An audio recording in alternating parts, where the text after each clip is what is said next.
ಎಲ್ರಿಗೂ ನಮಸ್ಕಾರ. ನಾನು ನಿಮ್ಮ ಡಿ.ವಿ.ಜಿ. ವಾಯ್ಸ್ ಕರಿಯಪ್ಪ, ನೈಜ ನಾಯಕ ಬೇಡ್ರಪಡೆ ರಾಜ್ಯಾಧ್ಯಕ್ಷ. ಇವತ್ತು ನಾನು ನಿಮಗೆ ನೇರವಾಗಿ ವಿಚಾರಕ್ಕೆ ಬರ್ತಾ ಇದ್ದೀನಿ. ನಾವಿಲ್ಲಿ ಮಾಡ್ತಾ ಇರ್ತಕ್ಕಂಥದ್ದು, ಮಠದ ಒಳಗಡೆ ಶಿಕ್ಷಣಕ್ಕೆ ಒತ್ತು ಕೊಡುವ ಮಠಾಧಿಪತಿಗಳು ಬೇಕಾಗಿದ್ದಾರೆ, ಅಥವಾ ಇರುವ ಮಠಾಧಿಪತಿಗೆ ತಿದ್ದಿ ಬುದ್ಧಿ ಹೇಳಿ ಆ ಮಠಾಧಿಪತಿಯನ್ನ ಸ್ವಲ್ಪ ಬದಲಾವಣೆ ಮಾಡಿ, ಸಮಾಜ ಇದೆ, ವಾಲ್ಮೀಕಿ ಸಮಾಜದ ಗುರುಗಳು ಅಂತ ತಿಳಿದಂಥವ್ರು ಹೇಳಿ ಅಂತ. ಇಲ್ಲಿ ಯಾರು ಮುಂದುವರೆದು ಮಾತಾಡ್ತಾರೆ, ಯಾರು ಸ್ವಾಮೀಜಿ ಅವರಿಗೆ ಅದಲ್ಲ. ವಿಚಾರ ಏನಪ್ಪಾ ಅಂತ ಹೇಳಿದ್ರೆ, ಮಠ ರಾಜ್ಯದಲ್ಲಿ ಒಂದೇ ಇರೋದು, ಏಕೈಕ ಮಠ. ಮಠಗಳು ಸುಮಾರಿದಾವೆ, ಆದ್ರೆ ನಮ್ಮ ರಾಜ್ಯದಲ್ಲಿ ಮಠ ಅಂತ ಹೇಳ್ಕೊಳ್ಳೋದಕ್ಕಿರೋದು ಒಂದೇ ಮಠ. ರಾಜ್ಯದ ಎಲ್ಲ ರಾಜಕಾರಣಿಗಳು ಬಂದು ಆ ಮಠದಲ್ಲೇ ದೇಣಿಗೆಗಳನ್ನು ಕೊಡೋದಾಯ್ತು. ಸರ್ಕಾರದ ಎಲ್ಲ ಒಂದು ಆದೇಶಗಳು ಆ ಮಠಕ್ಕೆ ಬರ್ತವೆ. ಸರ್ಕಾರದಿಂದ ಬರ್ತಕ್ಕಂಥ ಹಣನೂ ಸಹ ಆ ಒಂದು ಮಠಕ್ಕೆ ಬರುತ್ತೆ. SCP STP ಅಮೌಂಟ್ಗಳು ಎಲ್ಲವೂ ಸಹ ಅದಕ್ಕೆ ಬರುತ್ತೆ.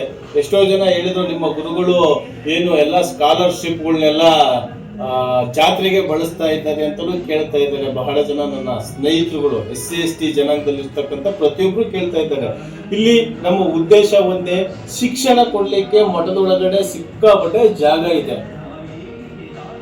ಹಿಂದೆ ಪುಣ್ಯಾನಂದ ಮಹಾಪುರಿ ಸ್ವಾಮಿಗಳ ಒಂದು ಕೃಪಾ ಕಟಾಕ್ಷಿಯಲ್ಲಿ 1999ನೇ ಇಸ್ವಿಯಲ್ಲಿ H. ಶಿವಪ್ಪನವರಿದ್ರು. ಅವಾಗ ಉಸ್ತುವಾರಿ H. ಶಿವಪ್ಪನವರು ಹರಿಹರ ಶಾಸಕರು ಆಗಿದ್ರು, ಹಾಗೆ ಉಸ್ತುವಾರಿನೂ ಆಗಿದ್ರು. ಅಂತ ಸಮಯದಲ್ಲಿ ಪುಣ್ಯಾನಂದಪುರಿ ಮಹಾಸ್ವಾಮೀಜಿ ಅವರು ಬಾನುವಳ್ಳಿ ಗ್ರಾಮಕ್ಕೆ ಬಂದು, ಗ್ರಾಮ ಒಂದು ದ್ವಾರ ಬಾಗಿಲನ್ನ, ಆ ಗ್ರಾಮಕ್ಕೆ ಮದಕರಿ ನಾಯಕರ ಒಂದು ದ್ವಾರ ಬಾಗಿಲನ್ನ ಮಾಡಿ, ಎಲ್ಲ ರೂಲ್ಸ್ ಪ್ರಕಾರನೇ ಮಾಡಿದ್ದಾರೆ.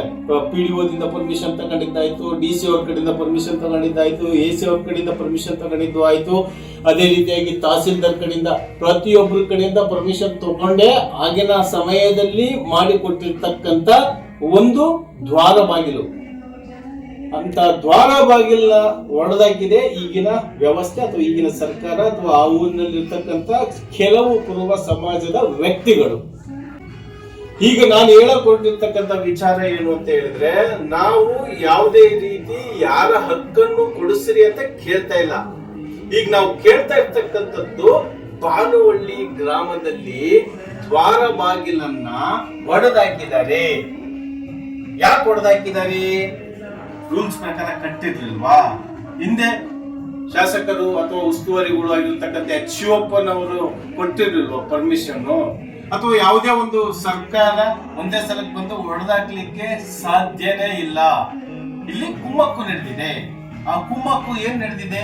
ಆ ಗ್ರಾಮದಲ್ಲಿ ಇರ್ತಕ್ಕಂಥವ್ರು ಏನಾದ್ರೂ ಅರ್ಜಿ ಕೊಟ್ರ DC ಅವರಿಗೆ, DC ಅವರು ಅದನ್ನ ಕರೆಕ್ಟ್ ಆಗಿ ಪರಿಶೀಲನೆ ಮಾಡ್ಬೇಕಾಗಿತ್ತು.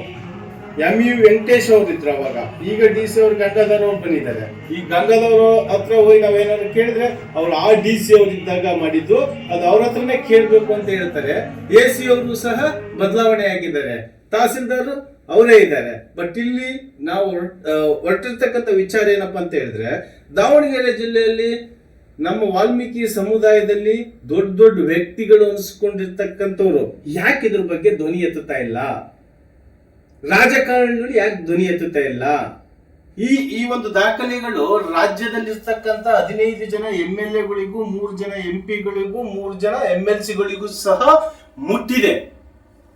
ಮಠಾಧಿಪತಿ ಅಲ್ಲೇ ಪಕ್ಕದಲ್ಲೇ ಇರ್ತಕ್ಕಂಥದ್ದು, 8 ಕಿಲೋಮೀಟರ್ ದೂರದಲ್ಲಿರ್ತಕ್ಕಂಥ ಬಾನುವಳ್ಳಿ, ರಾಜನಹಳ್ಳಿಗೂ ಹಾಗೂ ಬಾನುವಳ್ಳಿಗೂ ಕೆಲವೇ ಕೂಗಳತೆಯಲ್ಲಿ ಇರ್ತಕ್ಕಂಥ ಒಂದು ಮಠದ ಪಕ್ಕದಲ್ಲಿ ಇರ್ತಕ್ಕಂಥ ಬಾನುವಳ್ಳಿ ಗ್ರಾಮವನ್ನೇ ಇವ್ರ ಕೈಲಿ ಕಾಪಾಡ್ಕೊಳಕ್ಕಾಗಲಿಲ್ಲ.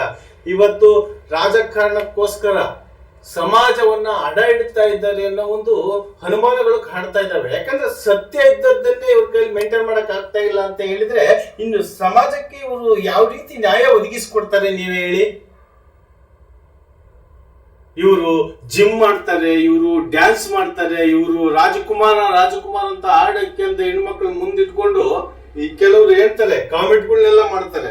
ನಿತ್ಯಾನಂದ ಸ್ವಾಮಿಗಳ ತರ ಇವರು ಇದು ಮಾಡ್ತಾ ಇದ್ದಾರೆ ಅಂತ. ನಿತ್ಯಾನಂದ ಸ್ವಾಮೀಜಿ ಅವರು ಕಂಟ್ರಿನೇ ಬಿಟ್ಟು ಹೋಗ್ಬಿಟ್ಟು ಅವರೇ ಒಂದು ಕಂಟ್ರಿ ಮಾಡ್ಕೊಂಡ್ರು, ಇವರು ಅಷ್ಟೇನೆ ಅಂತ ಜನರು ಮಾತಾಡ್ತಾ ಇದ್ದಾರೆ.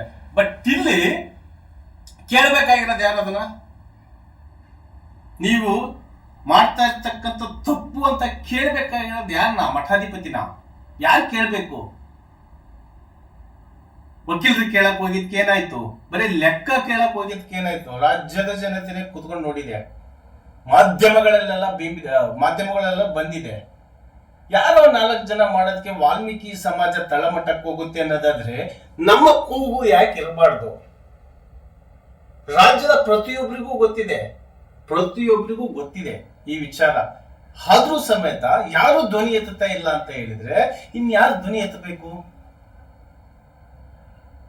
ಮೊನ್ನೆ ರೀಸೆಂಟ್ ಆಗಿ ನೀರ್ಮನವಿಯಲ್ಲಿ ಮಿಲಿಟರಿ ಯೋಧರಾಗಿರ್ತಕ್ಕಂಥ ನೀರ್ಮನವಿ ಆಂಜನೇಯ ಅವರು ನಮ್ಮ ಒಂದು, ಯಾಕಂದ್ರೆ ಮಿಲಿಟರಿಯಲ್ಲಿ ಇದ್ದಾರೆ ನೋಡಿ, ಅವ್ರ ಮಕ್ಕಳು ಇವತ್ತಿಗೂ ಸರ್ಕಾರಿ ಶಾಲೆಯಲ್ಲೇ ಓದಿಸ್ತಾ ಇದ್ದಾರೆ. ಆದ್ರೂ ಸಮೇತ ಸಮಾಜದಲ್ಲಿ ಇರ್ತಕ್ಕಂಥ ಕಡು ಬಡವರಿಗೆ, ಮಿಡಲ್ ಕ್ಲಾಸ್ ನಲ್ಲಿ ಇರ್ತಕ್ಕಂಥವ್ರು ಡಾಕ್ಟ್ರು, ಇಂಜಿನಿಯರು ಅಥವಾ ಫ್ರೀ ಸೀಟ್ ಅಲ್ಲಿ ಆಯ್ತು ಅಂತ ಹೇಳಿದ್ರೆ ಎಷ್ಟು ಅನುಕೂಲ ಆಗುತ್ತೆ ನಮ್ಮ ಸಮಾಜಕ್ಕೆ ಅಂತ ಒಂದು ಮುಂಜಾಗ್ರತೆ ಇಟ್ಕೊಂಡು ಸ್ವಾಮೀಜಿ ಅವ್ರು ಕೇಳಿದ್ರೆ 100 ಕೋಟಿ ಬೇಕು ಅಂತ ಹೇಳ್ತಾರೆ. ಮೊನ್ನೆ ರೀಸೆಂಟ್ ಉಗ್ರಪ್ಪನವರು ನಮ್ಮಿಂದ ಏನಾಗುತ್ತೋ ಅದನ್ನೆಲ್ಲ ಮಾಡ್ಕೊಡ್ತೀನಿ ಅಂತ ಹೇಳಿದ್ದಾರೆ. ಬಟ್ ಇವ್ರಿಗೆ ಏನೋ ಮ್ಯಾನರ್ಸ್ ಇಲ್ಲ ಅಂತ ಹೇಳಿದ್ರೆ ಈ ಮಠಾಧಿಪತಿ ಸಮಾಜವನ್ನು ಉಳಿಸ್ತಾರ? ಅದ್ರ ಬಗ್ಗೆ ಯಾಕೆ ನೀವು ಕ್ಲಿಯರಿಟಿ ತಗೊಂತ ಇಲ್ಲ? ನಾನು ಎಲ್ಲ MLA-ಗಳಿಗೂ, ಎಲ್ಲ MP-ಗಳಿಗೂ, ಎಲ್ಲ MLC-ಗಳಿಗೂ, ಎಲ್ಲ ಪ್ರಜಾಪ್ರಭುತ್ವದಲ್ಲಿ ಕೇಳ್ಬೇಕಾಗ ಎಲ್ಲರೂ ಕೇಳಬೇಕು. ಮೊನ್ನೆ ನಾಯಕರ ಹಾಸ್ಟೆಲ್ನಲ್ಲಿ, ದಾವಣಗೆರೆ ಅಂಬೇಡ್ಕರ್ ಸರ್ಕಲ್ ನಲ್ಲಿ ಇರ್ತಕ್ಕಂಥ ನಾಯಕರ ಹಾಸ್ಟೆಲ್ ನಲ್ಲಿ ಒಂದು ಮೀಟಿಂಗ್ ನಡೆಸ್ತಾರೆ. ಯಾರು ನನಗೆ 1 ರೂಪಾಯಿನೂ ಕೊಟ್ಟಿಲ್ಲ, ನಾನೇ ಬೇಡ್ಕೊಂಡು ಬಂದು ಜಾತ್ರೆ ಮಾಡ್ತಾ ಇದ್ದೀನಿ ಅಂತ ಹೇಳ್ತಾರೆ. ಯಾರು ಕೊಟ್ಟಿದ್ದಾರೆ ಕೇಳು ಅಂತ ಹೇಳ್ತಾರೆ. ಕೊಡೋ ಹಕ್ಕು ಸರ್ಕಾರಕ್ಕಿದೆ. ಅಲ್ಲಿ ಮಠಾಧಿಪತಿ ನೀನೊಬ್ಬನ್ನೇ ನೋಡಿ ಕೊಡ್ತಾ ಇಲ್ಲಪ್ಪ, ಅವ್ರು ಕೊಡ್ತಾ ಇರ್ತಕ್ಕಂಥದ್ದು ಇವ್ರ ಜನಸಂಖ್ಯೆ ಜಾಸ್ತಿ ಇದೆ. ನಾಳೆ ಇವರಿಂದ ವೋಟ್ ಬ್ಯಾಂಕಿಗೋಸ್ಕರ ಶ್ರೀರಾಮುಲು ಅವ್ರನ್ನ ಯಾವ ರೀತಿ ಮೂಲೆ ತಳ್ಳಿದ್ರು ನೋಡಿ, DCM ಮಾಡ್ತೀನಿ ಅಂತ ಹೇಳಿ ರಾಜಕೀಯ ಪಕ್ಷಗಳು. ನೀವು ಮಾಡೋ ಒಂದು ಸಣ್ಣ ಕೆಲಸಕ್ಕೆ ಇವತ್ತು ನಮ್ಮಲ್ಲಿರ್ತಕ್ಕಂಥ ದೊಡ್ಡ ದೊಡ್ಡ ಲೀಡರ್ಸ್ಗಳು ಮೂಲೆ ಗುಂಪಾಗ್ತಾ ಇದ್ದಾರೆ. ಯಾವ ಪಕ್ಷ ಗೆದ್ದಿರುತ್ತೆ ಆ ಪಕ್ಷದಿಂದ ನೀನು ಕೆಲಸ ಮಾಡಿಸ್ಕೊಂಡ್ಬಿಟ್ರೆ ಸಾಕು, ಅವ್ರಿಗೋಸ್ಕರ ನೀನು ಪ್ರಚಾರಕ್ಕೆ ಹೋಗ್ತೀಯಾ? ಇಲ್ಲಿ ನೀನು ಪ್ರಚಾರ ಮಾಡೋದ್ರಿಂದ ಸಮಾಜದಲ್ಲಿರ್ತಕ್ಕಂಥ ಲೀಡರ್ಸ್ಗಳಿಗೆ ಎಡವಟ್ಟುಗಳಾಗ್ತವೆ. ಯಾಕಂದ್ರೆ ನಿಮ್ಮ ಕೆಲಸ ಏನು? ವಾಲ್ಮೀಕಿ ರಾಮ ರಾಮ ವಾಲ್ಮೀಕಿ ದೇವ ಅಂತಂದು ಆರಾಧನೆ ಮಾಡಬೇಕು. ಅದು ಬಿಟ್ಬಿಟ್ಟು ನೀನೇ ರಾಜಕುಮಾರ ಅಂತ ಹೇಳಿ ಮಠವನ್ನೆಲ್ಲ ದಾರಿ ತಪ್ಪುವಂತ ಕೆಲಸ ಮಾಡಿದೀಯಾ. ಯುವಕರನ್ನು ಸಹ ದಾರಿ ತಪ್ಪಿಸುವಂತ ಕೆಲಸ ಮಾಡಿದೀರಾ. ಏನ್ ಕೇಳ್ತಾ ಇದ್ದಾರೆ ನಿಮ್ಮನ್ನ?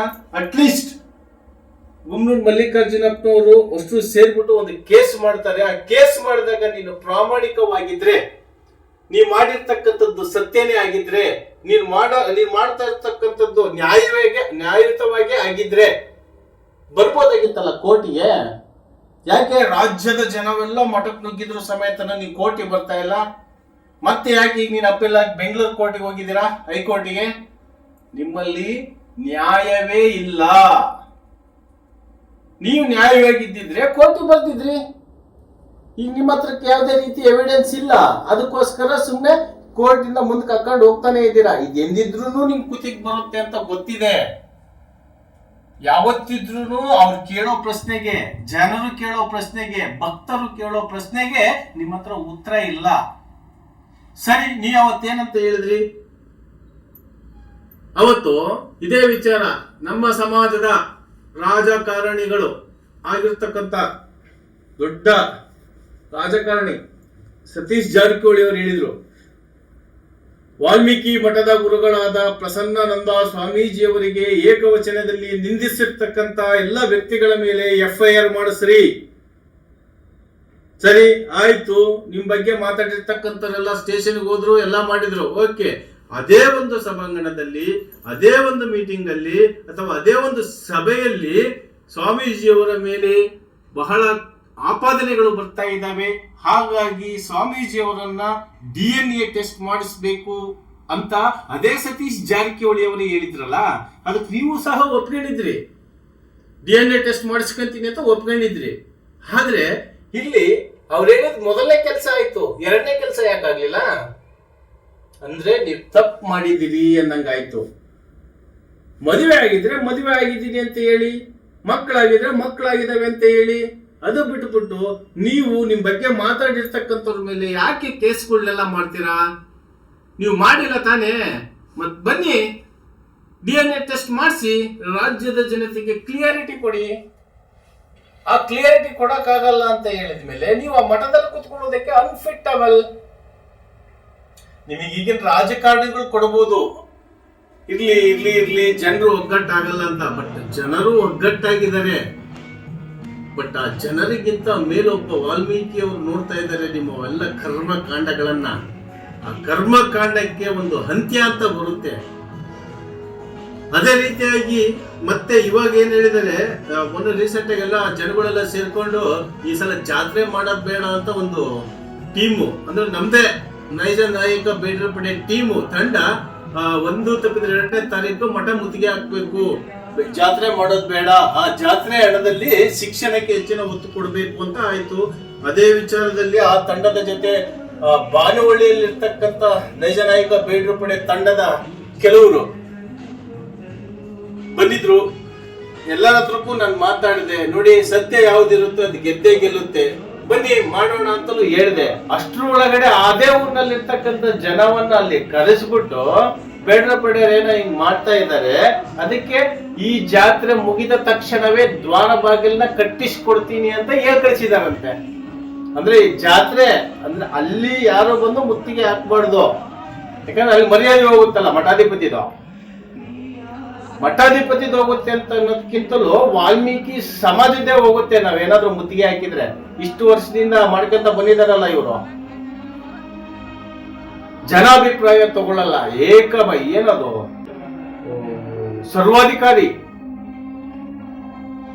ಮಾತಾಡಂತ ಲ್ಯಾಂಗ್ವೇಜ್ ಅಲ್ಲೇ ತಿಳ್ಕೊಂಡ್ಬಿಡ್ಬೋದು ಈ ಮಠಾಧಿಪತಿ ಎಷ್ಟರ ಮಟ್ಟಿಗೆ ಇದ್ದಾರೆ, ಸಮಾಜಕ್ಕೆ ಎಷ್ಟು ಬೇಕಾಗಿದ್ದಾರೆ ಅನ್ನೋದ್ರ ಬಗ್ಗೆ.